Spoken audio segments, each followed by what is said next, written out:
Halloween culture wars. Trump clown, decapitated Jesus. Nixed celebrations. It may be scarier to go out this Halloween than before, considering those who have turned the one-time children's holiday into political and religious statements. Some school districts are canceling Halloween celebrations for the sake of inclusion, while colleges are issuing guidelines for costumes so their students avoid cultural appropriation. Meanwhile, one homeowner is featuring a decapitated Jesus on the cross in his front yard, while another has constructed decorations containing anti-Donald Trump, anti-gun and climate change messages instead of the more typical witches, goblins and assorted ghouls. It's all a function of Halloween being turned into a new battleground for those engaged, willingly or not, in the so-called culture wars. Colleges try to curb some costumes for several years now. Colleges around the nation have been warning students against costumes that amount to cultural appropriation. Last year, the University of Wisconsin-Madison unveiled its Halloween Cultural Awareness webpage that states it is offensive when cultural elements are copied from a marginalized culture by members of the dominant culture. One student complained to Fox News that the standard is applied in a funny way, since there's no objection to appropriating Catholic culture by dressing as Jesus, a nun or a priest. I'm not against the notion of subverting traditions. Everyone does it, said Brian James Godowa, who has written about religion and the culture wars in several books, including his latest novel, Cruel Logic, The Philosopher Killer. What he is against, he told Newsweek, is ideological fascists subverting our American democratic republic with their tyrannical ideas. God only knows what they will try to do to Christmas. Ohio University's Division of Diversity and Inclusion created a My Culture Is Not a Costume webpage that says, it is increasingly important to ensure that you are not attempting to adopt an identity that is not your own. The webpage specifies that inappropriate costumes include blackface, brown face, yellow face, mocking mental illness, wearing hairstyles of people of color, or anything that might insult someone who is transgendered, among others. There is not a single tradition or element of Western or American society that woke ideologies from academia do not intend to capture and recreate in their own image, said Godowa. Wokeness is, after all, a religion. But John Pitney, political science professor at Claremont McKenna College, says, yes, anybody wearing a costume on a college campus must beware of giving offense. School districts and Halloween in the South Orange and Maplewood School District in New Jersey. Superintendent Ronald Taylor is prohibiting Halloween costumes and celebrations during school hours because, he says in a letter to parents, he is committed to promoting diversity, equity and inclusion. The decision prompted the state's governor, Democrat Phil Murphy, to post on social media, seriously? We can't let kids celebrate Halloween? Give me a break. Time equals 400 Ms. greater than Taylor told parents he reflected on a few questions prior to making his decision. Is promoting school-sponsored Halloween activities creating indirect and unintentional financial hardships for students and families?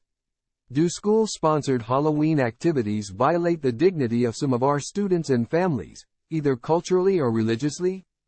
Time equals 400 Ms. greater than. Likewise, a letter to parents in the Monona Grove School District in Wisconsin says it will refrain from celebrating certain holidays, specifically noting Halloween and Valentine's Day, because it is the district's responsibility to provide space and opportunities for all students, and because it has a commitment to equity.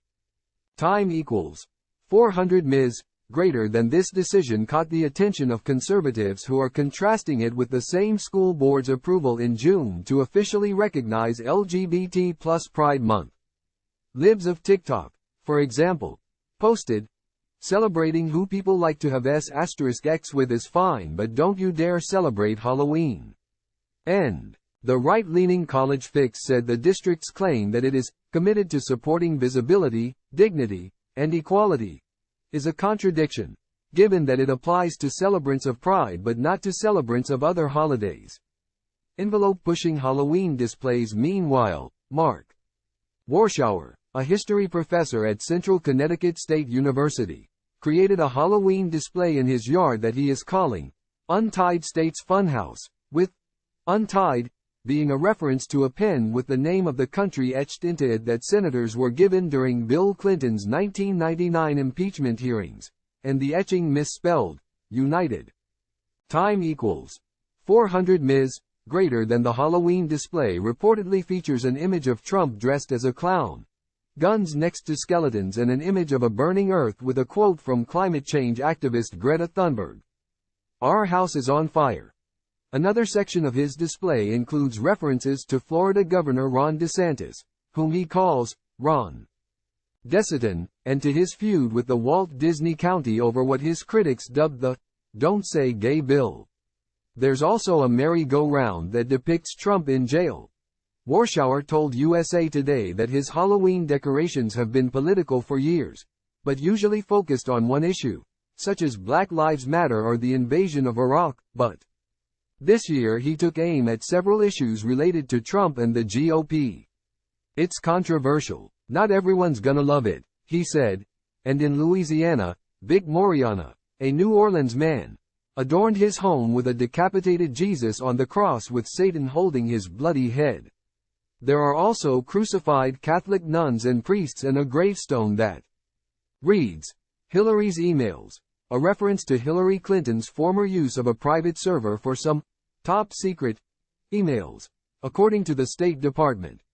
Some media outlets reported that Moriana's yard signs have typically supported Trump and insulted President Joe Biden, and while some neighbors have called his Halloween display blasphemous, and strangers have even visited his place of work to complain, he has no intention of taking it down. "Freedom of speech is freedom of speech," he told one outlet. While it might be getting more attention nowadays, Halloween's participation in the culture wars isn't brand new. 2 years ago, for example, after the racial equity team at an elementary school in Seattle, Washington, canceled its pumpkin parade, Vivek Ramaswamy, now a Republican running for president, appeared on Fox News to exclaim, "This is a movement that will not stop until it has torn down every American institution. Mark my words, Thanksgiving is next, President's Day is next, the 4th of July is next."